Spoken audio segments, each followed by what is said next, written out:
All right. Rip's out of town. So we have a very special treat for you. A special guest, Michael Wolf. Him and Very his special. very special. Him and his hair are going to be joining us for a series of Ask Wolf questions. You guys might be getting tired of Ask Rip.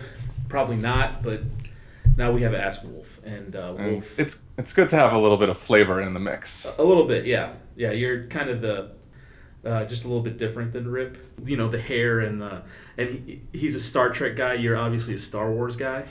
I don't know what makes you say that, Nick. Was what gave it away?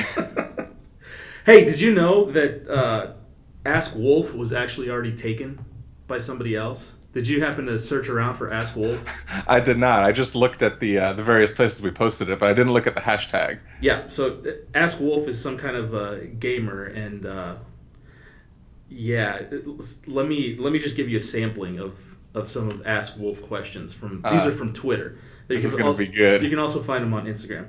So Ask Wolf, will you twerk? Did he twerk?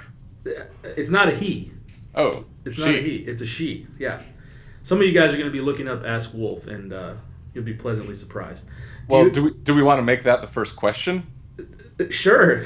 I think we should make that the first question. Go ahead. Will you twerk? Well, that is a really good question for my fans out there. And the answer is I will twerk, but I can't do it on this webcam because I think it would break the internet. God. Okay. How about this? Do you have any celebrity crushes? Love you. Do I have any celebrity crushes? Well, when I was a kid, my first celebrity crush was Cindy Crawford. I was probably about 8 or 9 years old, and those Pepsi commercials came out. Oh man, what I would have given to meet Cindy Crawford. Oh, jeez. She still looks pretty good for 50 or 55 or whatever she is now. Nowadays, I don't really pay much attention to celebrities, so can't really say I have any celebrity crushes. Your first celebrity crush wasn't Princess Leia? You know, those buns didn't do it for me. Yeah, It yeah. just, I had a problem with the buns too. Yeah, they're weird. no, just no. Let me. Han Solo can have her. Yeah, yeah, absolutely. What? Let me give you the last other Ask Wolf question. What size bra do you wear? 52 triple D. As is obvious from your Instagram posts. Oh Jesus! All right, that's enough of that silliness. So some of you guys are gonna look up Ask Wolf, and you'll enjoy yourselves. And the funny thing too is that there's an Ask Rip hashtag on Twitter, and it's another gamer. So Really? yeah, and apparently people video themselves playing video games and like comment, and they get billions and millions of followers. So maybe that's the next step for you. So, Maybe we should join forces with these people. We got gamers naming themselves after us and getting millions of views from it. yep, it's bullshit. And I mean, how many squat videos can you post? Right? You got to branch out. Every time it's just okay. There's a low bar squat. Oh, there's another low bar squat. Oh, this time it's a low bar squat. Yeah, and you're Let's play making some everybody games. you make everybody else look bad too, because I mean, 535 or something on the bar is like, yeah, all right, great job, Wolf, cool, whatever. All right, should we get started on these then? All right, let's They're- do the Ask Wolf questions that were intended for me. The starting strength Ask Wolf questions. Here we go. Chris Lipke from Facebook. Chris Lipke from Facebook. How do the star? This is appropriate because it's about Star Wars, and we've been talking about Star Wars. How do the Star Wars starfighters make banked turns in space if there's no air? This is a multi-part question. Keep track. Okay. Or if there is air, because you can hear the explosions, then how do the TIE fighters bank if their wings are perpendicular to the lift force vector? Is that the entire question? That's the question. It's in its entirety. Yes. And this is from Chris. It's from Chris Lipke. Yeah. Chris Lipke, I suggest that you watch the Mel Brooks movie History of the World Part 1. There's a very, very important line towards the end of the movie said by one of the characters, and I quote, "Movies is magic." Moving on, Laura Beasley. Are the Cubs going to take it this year? Go Cubbies. Hashtag. Oh, Laura, you're asking a question near and dear to my heart. Some of you who do follow me on Instagram may know that I was recently down in Arizona for the Cubs spring training. something I wanted to do since I was about 7 years old. Been a Cubs fan all my life, and it was amazing. You get up close and personal with the players. They stop and talk to you before the games. Not like during the season when you're kind of 40, 50,000 fans trying to get their attention. And the energy and excitement around it was palpable. Um, First time in my lifetime that anybody is picking the Cubs as the favorite to win the World Series, which for us kind of should be bad news because we're always wary about expectations because they have always led us down the wrong path. I'm going to say that I am optimistic that we have a chance this year, unlike every other year in my life. I'm not going to say we're going to do it because I don't want my heart to break too hard when inevitably something happens in August.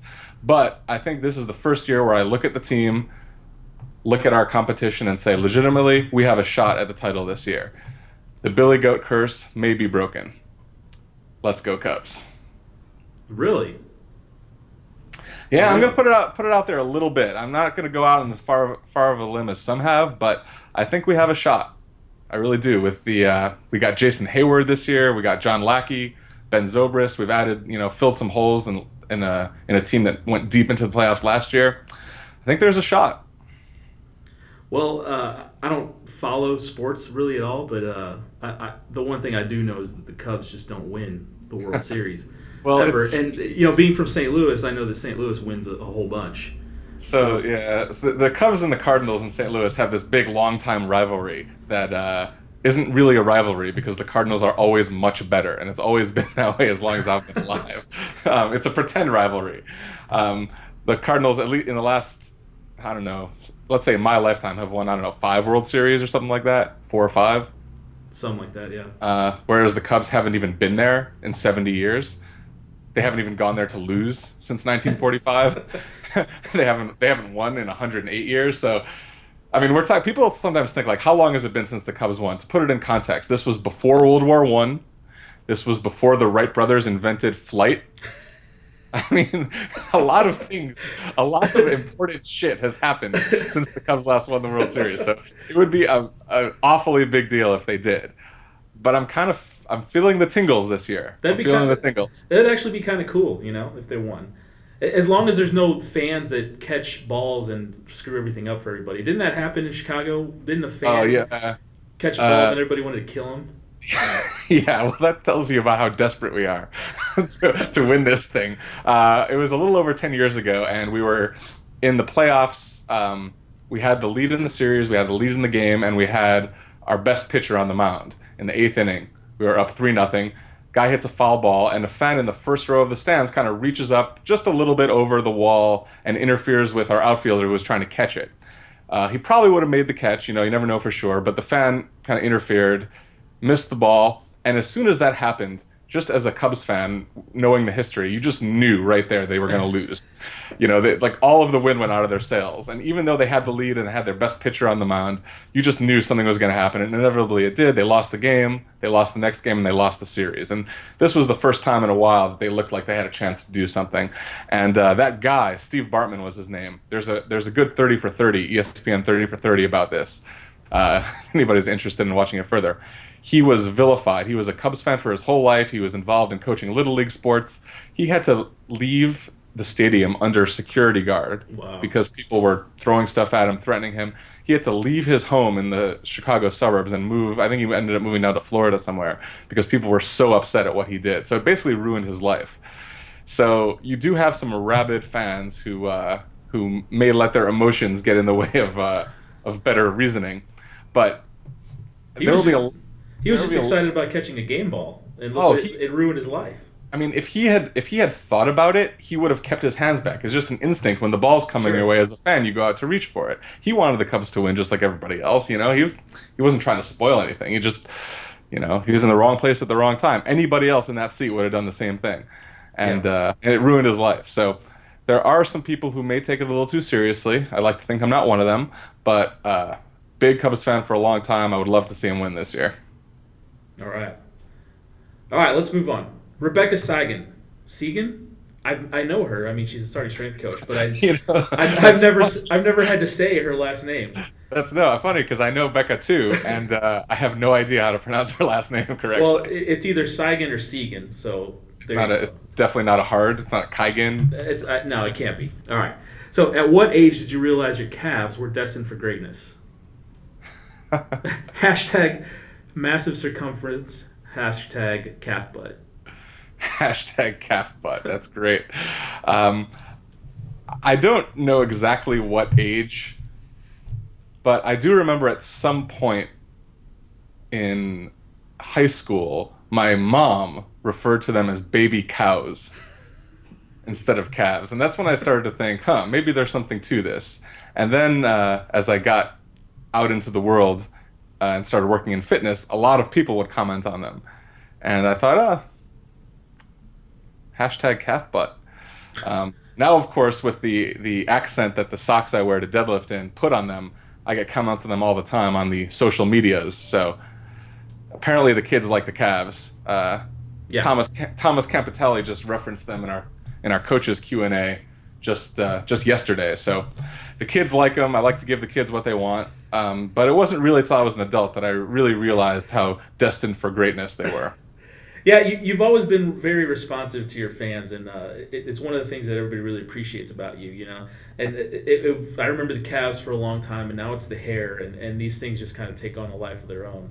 And perfect segue into the next question from Brian Harlan, my friend in Reno.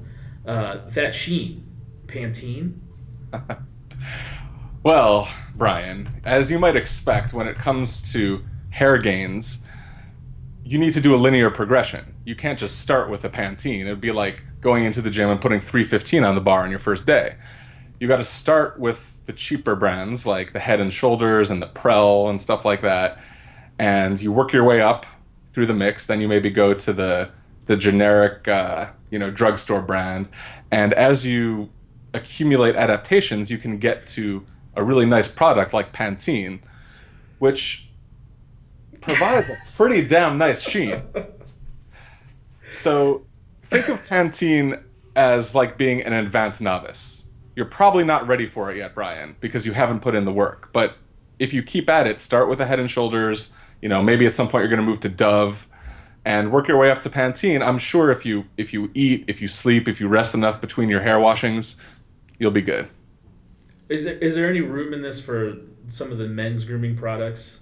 Specifically for men's, like I don't know, Axe. Doesn't Axe have a hair thing? I haven't gotten into hair stuff in quite a long time. I started shaving my head 20 years ago, I think, or something. So it's been a while. But I used to, LA Looks.